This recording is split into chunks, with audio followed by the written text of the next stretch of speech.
Imagine being fired from a job you loved and dedicated your life to simply because of an unfixable flaw. You walk out into the street thinking that your life is completely over.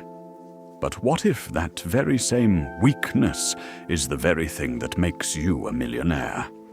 This is the story of a man who built an empire completely by accident, just because he wanted a cigarette. Albert Edward Foreman was a proud man. For 16 years, he was the verger of St. Peter's Church. He kept everything in perfect order.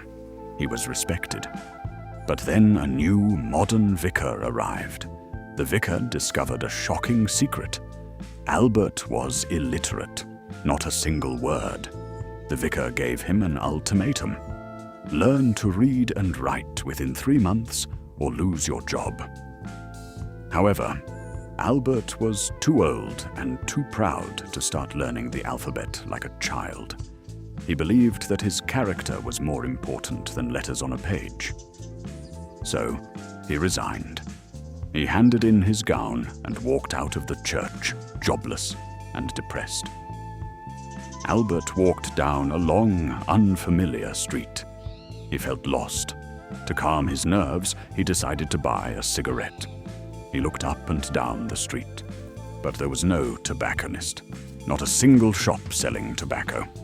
In that moment of frustration, an idea struck him. If I need a cigarette here, he thought, other men must too. The very next day, he found a small, empty shop on that street and opened a tobacconist's. It was a huge success. Over the next 10 years, Albert opened another shop and another. Before long, the man who couldn't read a single word owned a massive chain of tobacco shops across London. He was incredibly wealthy. One day, Albert went to the bank.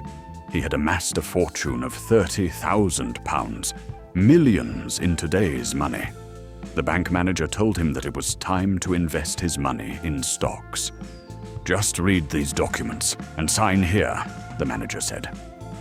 Albert smiled politely. I can't read, sir.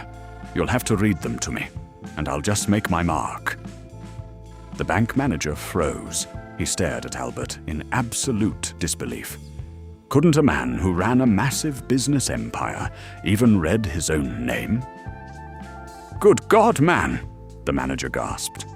What would you be now if you could read and write? Albert smiled, thinking of the dusty church he had left behind. He knew exactly what he would have been. His answer is one of the most brilliant and satisfying punchlines in literature.